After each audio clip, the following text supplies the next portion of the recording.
Welcome to episode 4 of the Hello Church podcast. And Justin, we're talking about an extremely important topic today. It's something that I think pastors are like, oh, I know about it. I know the importance of it, but we don't always do it. And that's delegation. And it goes back to the question of why is it important for a leader to delegate? Yeah. Right? Yeah. And we're hitting the summertime, and this is usually a season where pastors kind of stop, take some time off, reflect on their life, have an existential crisis or two, right, and try to figure out what they can do to make this next season, I don't know, maybe less stressful, maybe Sure. more productive, because churches tend to operate kind of like on the school schedule, from September, through May. And so this is a great time where pastors kind of gear up for that. And I think this is the best time to start thinking about delegation as you're reflecting on what your life has been like for, the last 10 months. So at Ministry Pass, we just celebrated, we've been helping pastors and churches for a little over 5 years, and we just celebrated our 2 millionth download. Yeah, this is wild. So it's crazy, right? 2 million downloads across the world. But if I want to back up to 2 months before we launched Ministry Pass, it was a Saturday morning, and we're talking about the importance, the why behind it's important for leaders to delegate and to delegate effectively. 2 months before we launched Ministry Pass, it's a Saturday morning. My wife and I, we were in that season. Have you been in this season with, Priscilla and you were your garage sale hopping just for kicks and giggles? Yeah, like you just right. like, let's go check out the garage Yeah, sales. you start smelling a deal, and so you Yeah. start trying to find deals everywhere. Yeah, no, I get it. We were only in that season for a month or two. Just, it's just fun to go explore. We didn't have any kids at the time. And there was a house that, they had a garage sale a few blocks away from my house, like 2 blocks away. So it's in my neighborhood. So we roll up, and they have this really large antique-looking door that was from some old barn. And, of course, my wife immediately wants to stop. She wants to look at it. And so I'm just kind of like poking around and looking at, the stuff. And I see this bin of it's a plastic bin. And it's got all these books. And I start looking at the books because I'm always curious, like, what do people read, right? Yeah. And I look and I see there's a N.T. Wright book. There's some commentaries. Mm-hmm. And then I see probably a dozen Bibles. Mm-hmm. And I start talking to the homeowner, the gentleman there. I said, hey, did you go to Bible school or something? Because these are all, Bible commentaries. And he said, yeah, I did actually. And come to find out, he actually went to the same seminary that you and I went to. Yeah, small Bible university near Dallas, which is kind of wild. And so I start to, my mind is blown, right? And I'm like, well, that's amazing. So are you guys on staff at a church here in the area? And he said, no, I'm not on staff. I'm not a pastor anymore. I said, oh, okay. I felt like I backed into that too quickly. And I said, well, are you guys involved in church? Like, what church are y'all going to? And he said, we don't go to church. We haven't gone to church in over a decade. And I immediately realized, okay, something darker has happened here. And so I just said, hey, so what happened? And he said, he went to the same seminary that you and I went to, and he was all gung-ho. He went straight into full-time vocational ministry. And he worked in an environment at a church. He just said it was really hard, and it was really tough, and he just got really, really burned out. Now, I know fast forward 15, 20 years, I don't know what has happened in that time period, but the genesis of those steps was him burning out. And now he's lived a life, and his children have lived lives not being around God's word. He's selling. He's an ex-pastor, and he's selling his Bibles. And I have to be honest, I went home and I wept. I mourned. We were getting ready to launch this resource for pastors, and I met this pastor who went to the same college as us, and he's selling his Bibles and has had nothing to do with God or church in over a decade. Mm-hmm. And when we ask, why should a pastor delegate? I think it's important that we've seen studies that show that half of all pastors are discouraged currently, or they're burnt out. And we have to ask why. And I think one of the reasons why is perhaps that we've been not great leaders. I know at Ministry Pass, fast forward to a few years ago, we were doing better than we'd ever done. We were growing. We were helping more churches, and we were just excited about what we were doing. But I was just so tired and worn out. And I was meeting with a business coach, and he just said, "You're doing too much. You've got your hands in too many things," right? And as a pastor, as a church leader, I'm sure you can relate to that, where you're feeling like you're involved in way too much at the church, and how do you let go? And he did something that I felt was really helpful for me that day, and hopefully this conversation is helpful for you. And so what he did is said, "I want you to write down everything that you do at your church or at your business," for us. And for pastors, it would be for you at your church. And he said, write down every single thing. If you've got to be at this Tuesday morning meeting every week, write that down. Mm-hmm. If you got to send these emails, write that down.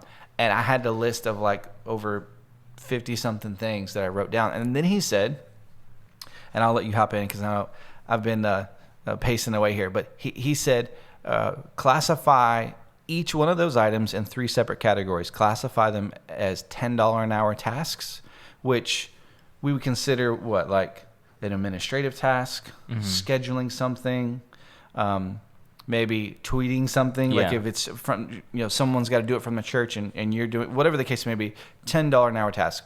$100 an hour task would be something that a specific skill set is required. So for me, I was a designer.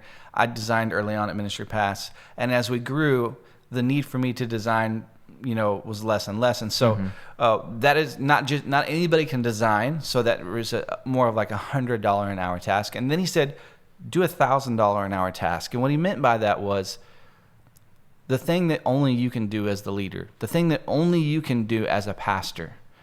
The 30,000 foot vision setting mm-hmm. that you've got to do, the dreaming, seeing what God has for your church and for your community, those big things that really lay on your shoulders and your shoulders alone. So classify your time in all those ways, and then as fast as you can, right? Find 10 things, pastors, that you should immediately delegate in that $10 an hour task list. Mm-hmm. And I think that's great because you start to identify what, like you said, what only you can do. And that's, hey, if you're preaching on a Sunday morning, maybe you're going to preach 40 times a year or 35 times a year. You've got to be the main voice in your church. So that's something that you have to do. And you can get help with sermon prep, but ultimately you're going to write your messages.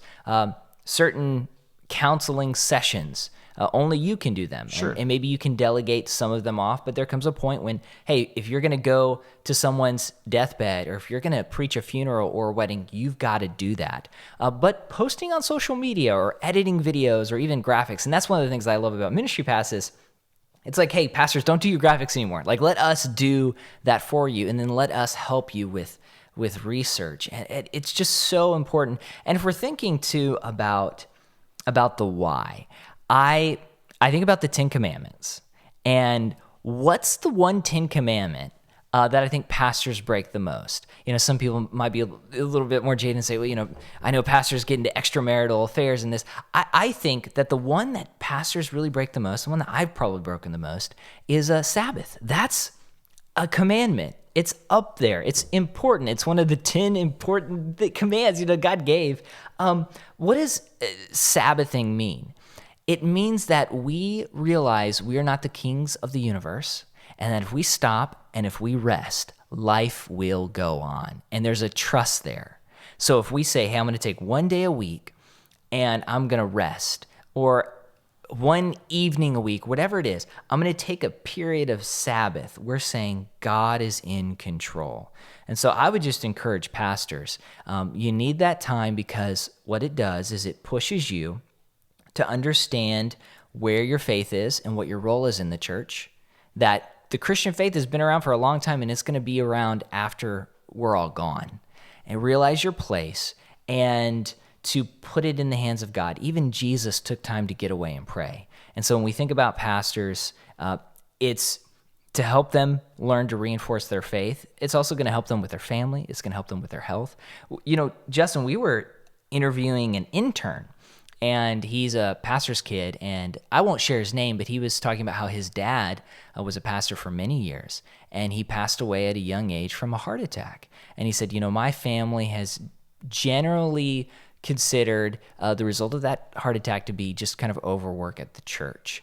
And don't know anything about his situation, but I hate to hear that, and I want pastors to do everything they can. I know sometimes it's hard to delegate, but if we can, it's really important to do that. And I like what you're saying is automatically take those $10 an hour tasks and push those. And so if you're a pastor, write down what your tasks are. Write down some of those $10 an hour tasks. You'd be surprised at how many things that you do that you shouldn't do. I had like over 30 something things that were the $10 an hour tasks that my coach was like, you need to stop doing these. Like in the next 2 weeks, you need to be not doing any of these. Yeah. And when you really like peel back the onion layers on this issue, I wonder, and I had to ask myself this question, was I a lazy leader disguised as a hard worker?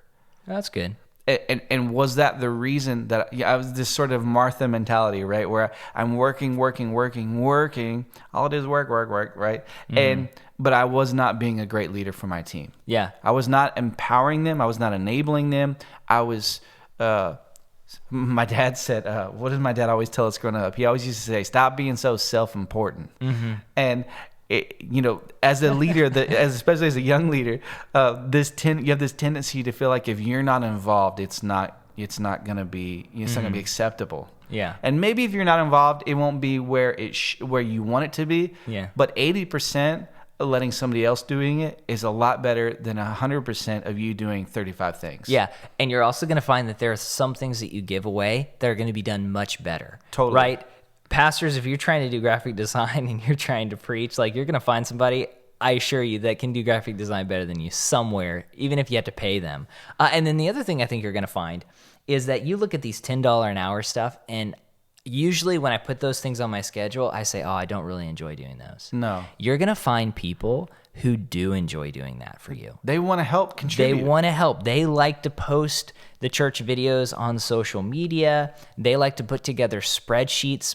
I am not an Excel wizard, but there are some people who can do just almost Excel is their love language. inhuman things with Microsoft Excel, and they can do this for you. And you bring joy to them. You allow them to use their gifts, and you free up your time so you can spend more time in sermon prep and spend more time with your people doing those. What you say is $1,000 an hour items, and I wish pastors were getting $1,000 an hour for that. But those things that are very important. And remember, as you go through this process, there will be a temptation for you to pull those things back. And remember this: speed is the enemy of delegation. Because it's so much easier, right, to just do it yourself. If you're trying to delegate a task and they're just not getting it, or they're learning a little bit slower, it's like, let me just take it back over. I can just do it myself. It's less headache. It actually requires more work initially for you to slow down and cultivate. Don't choose convenience over cultivating another leader, developing them. Allow them to bring more balance to your life. Allow yourself to let go of things so that the organization as a whole can rise to the next level. It may feel messy at first, but when you look back, I can tell you this. I look back to at that session with my business coach 2 years ago, and that really changed me as a leader. That changed me as a husband, as a family man, as a father, because I was able to let go and not be. I can tell you this: I'm less stressed today than I've ever been in my life, and I believe a lot of it has to do with classifying my time, identifying and realizing, wow, I'm doing so many things that I shouldn't. And being able to let those go. Was it perfect? No. There was this like give and take and give it back, and then okay, you can have it for real. There's a process of sort of 6 months of getting to that point, but I can tell you, within about 6 to 8 months, I no longer did any $10 an hour task. I did get rid of about half of them within 2 weeks, and then you just got to find people and develop people and teach people and train them. But I'm so thankful that my coach was able to help walk me through that during that time. And let's just spend a few minutes talking about, I think, something that's important to delegate, but It's very difficult, and that's preaching. Now, when I say delegate, I don't mean you're going to give the role of a preacher to someone else. I think in almost every context, there probably are exceptions. As a lead pastor, you're going to be preaching the most sermons. You're going to preach a majority of the year.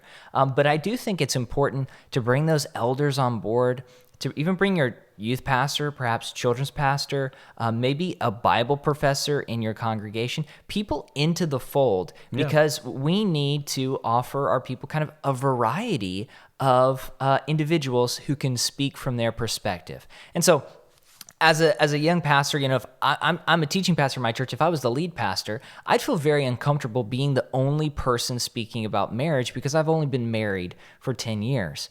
Whereas if I could find an older pastor who has that experience, I need to be able to give that away. So I think we do need to delegate some of that time. And the number one key, the best piece of advice, if I had to just throw it out there real quick, is if you plan ahead, it's easier to delegate, because then you can look and say, hey, this is the series we're in 3 months from now. Hey, youth pastor, I think you could really speak to this. Here's the Bible text, and go with it. Or we're preaching through a marriage series. We need to get a couple people involved, or we need to add some guest speakers.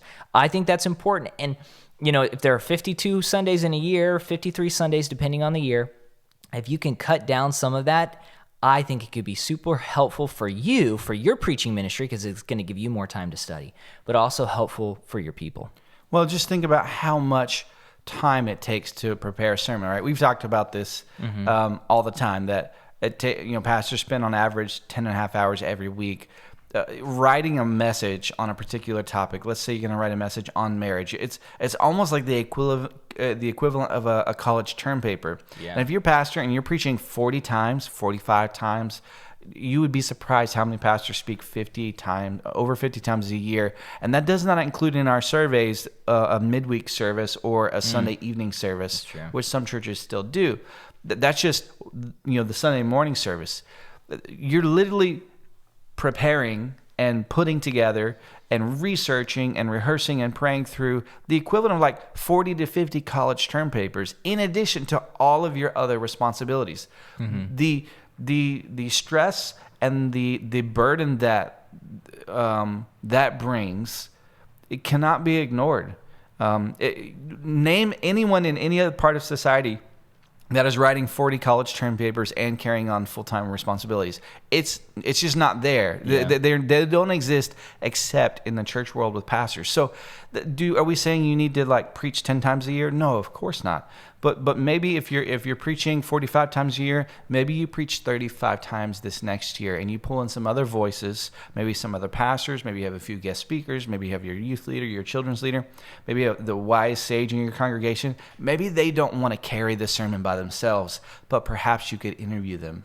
And so you're not necessarily having to carry the burden of the sermon by yourself. You're sharing it with somebody.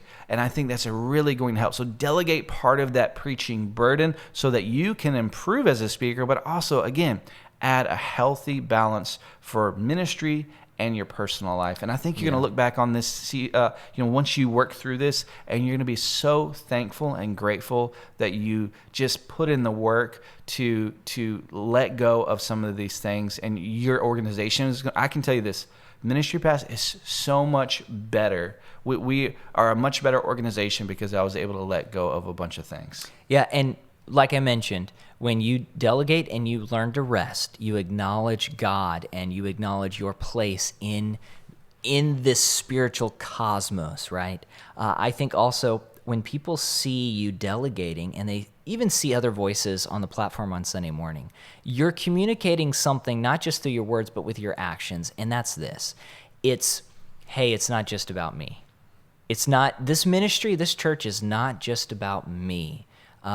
We're based on the person of Jesus, and we find our authority in God's word, and I think we do that. So, Justin, I would like to do something kind of fun. For people who watch this on YouTube, I'd love for individuals to maybe leave us a comment and just say, hey, here's what I need to delegate, or what I'm going to delegate, or what I just have delegated as a result of listening to this podcast. Or if you're listening through Spotify or iTunes, maybe just tweeting us at Ministry Pass and just saying, hey, this is this is what I'm going to do. I'm going to commit to this. And you're going to do it in public, and you're going to say it in front of everybody. Say, hey, I'm going to delegate this. And hopefully that'll help us be accountable and really kind of push us to rest more, to acknowledge the ministry is not just about us, and hopefully help create a healthy local church, a healthier local church, and a healthy work environments. Yeah, I would love to see that list, and I think it would be a great exercise for you to do what I did. Classify your time, $10 an hour, $100 an hour, and $1,000 an hour tasks. And then let us know, what are the $10 an hour tasks that you are delegating and letting go of? You're going to love it once you let it go. Thank you guys for listening to this episode of Hello Church. This is a great conversation. I had a lot of fun. If you liked today's episode and you want to continue to hear more, make sure, if you're watching on YouTube, that you subscribe to our channel so you get those and turn on your notifications. If you prefer podcasts, I listen to Spotify. You're an Apple guy. Yeah, I do Apple, iTunes. You can pull us up on there. You can make our voices really fast or really slow, depending on whatever you want to listen to. Just go to Spotify and search Hello Church. You can also go to iTunes, search Hello Church, subscribe. And then also, if you can, leave us a review, even give us a rating. That's helpful as we get the word out, and hopefully as we equip, or at least help equip more pastors just like you. Yeah. See you next time.